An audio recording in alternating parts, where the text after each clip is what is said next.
Friends and welcome back to वैभवैक्स। तो आज का टॉपिक देख के आप समझ ही गए होंगे क्या है। नहीं समझे तो बता दे रहा हूँ, इक्विलिब्रियम। ठीक, जानता हूँ मैं क्लास 6 का बच्चा हूँ, तो जो लोग रोस्ट करने की सोच रहे हैं रोस्ट मत करिएगा।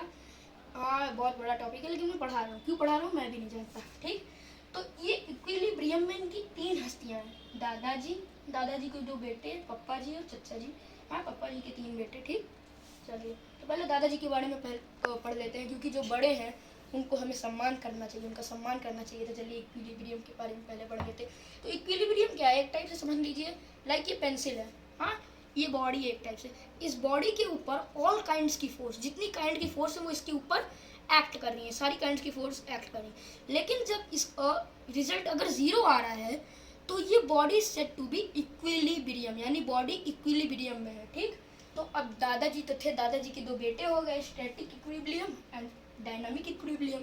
इनको भी समझ लेते हैं, बुरा मान जाएंगे ना नहीं समझेंगे तो। स्टैटिक इक्विलिब्रियम, इसमें क्या है, जब बॉडी रेस्ट पे है, जैसे कि ये पेंसिल है, ये रेस्ट पे है। ठीक, और इसके ऊपर ऑल काइंड्स की फोर्स एक्ट कर रही है, तो इस इक्विलिब्रियम को हम कहेंगे स्टैटिक इक्विलिब्रियम। हाँ, अब डायनामिक इक्विलिब्रियम क्या है, इसमें ये बॉडी मूव कर रही है, मूवमेंट में है, और इसके ऊपर ऑल काइंड्स की जो फोर्स है वो एक्ट कर रही है, तो इस इक्विलिब्रियम को हम कहेंगे डायनामिक इक्विलिब्रियम। हाँ, अब बच्चे को शादी करनी थी, लेकिन 2 भाई, दोनों के विचार एकदम सेम टू सेम अलग। हाँ, ये जो डायनामिक इक्विलिब्रियम है, इसके जनरली अभी कोई टाइप नहीं आए हैं। हाँ, हो सकता है आगे आए, तो या एक तरह समझ लीजिए सन्यासी है ससुरे ने शादी ही नहीं करी। हाँ, लेकिन स्टैटिक इक्विलिब्रियम सोचा कि यार चलो बच्चे पैदा कर लेते, चलो शादी कर लेते हैं, फैमिली बसाते हैं, फैमिली लाइफ स्पेंड करते हैं। ठीक, तो इसने शादी जाओ, 3 बच्चे हो गए इसके, 3 बच्चे या 3 टाइप्स कह सकते हैं इसके। हाँ, stable equilibrium, unstable equilibrium, negative equilibrium. अब स्टेबल इक्विलिब्रियम क्या है, चलिए पहले इसके बारे में जान लेते हैं। 3 भाई हैं, तो स्टेबल इक्विलिब्रियम में क्या होता है, जब इक्विलिब्रियम की पोजीशन में हल्का सा डिस्प्लेसमेंट होता है। मान लीजिए इक्विलिब्रियम में इसकी पोजीशन में हल्का सा डिस्प्लेसमेंट हुआ, ये यहाँ था, यहाँ आ गया।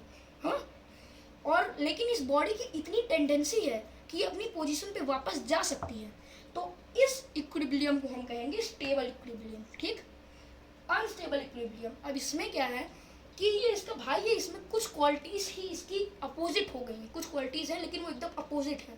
हाँ, तो इसमें क्या होता है, अनस्टेबल इक्विलिब्रियम में जो इक्विलिब्रियम की पोजीशन है, जब वो उसमें स्लाइट डिस्प्लेसमेंट होता है, हल्का सा डिस्प्लेसमेंट, यानी कि ये यहाँ से यहाँ गया और फिर वो डिस्प्लेसमेंट की ही पोजीशन में जाने लगता है, उसे हम कहेंगे अनस्टेबल इक्विलिब्रियम। ठीक, अब आ जाते हैं नेचुरल इक्विलिब्रियम में। नेचुरल इक्विलिब्रियम कहता है कि भैया मैं अपने भाई स्टेबल इक्विलिब्रियम का ठीक उल्टा हूँ। अगर तुम सोचोगे आग, मैं सोचूंगा पानी। ठीक, तो इसमें क्या है, चलिए जान लेते हैं। इसमें क्या होता है, बॉडी या कह सकते हो जो इक्विलिब्रियम है, इसकी पोजीशन में जब डिस्प्लेसमेंट होता है, स्लाइट डिस्प्लेसमेंट, हल्का सा स्लाइट डिस्प्लेसमेंट होता है, तो इसकी बॉडी की इतनी टेंडेंसी होती ही नहीं है कि अपनी ओरिजिनल पोजीशन पे वापस आ सके, तो इस टाइप की इक्विलिब्रियम को हम कहेंगे नेचुरल इक्विलिब्रियम।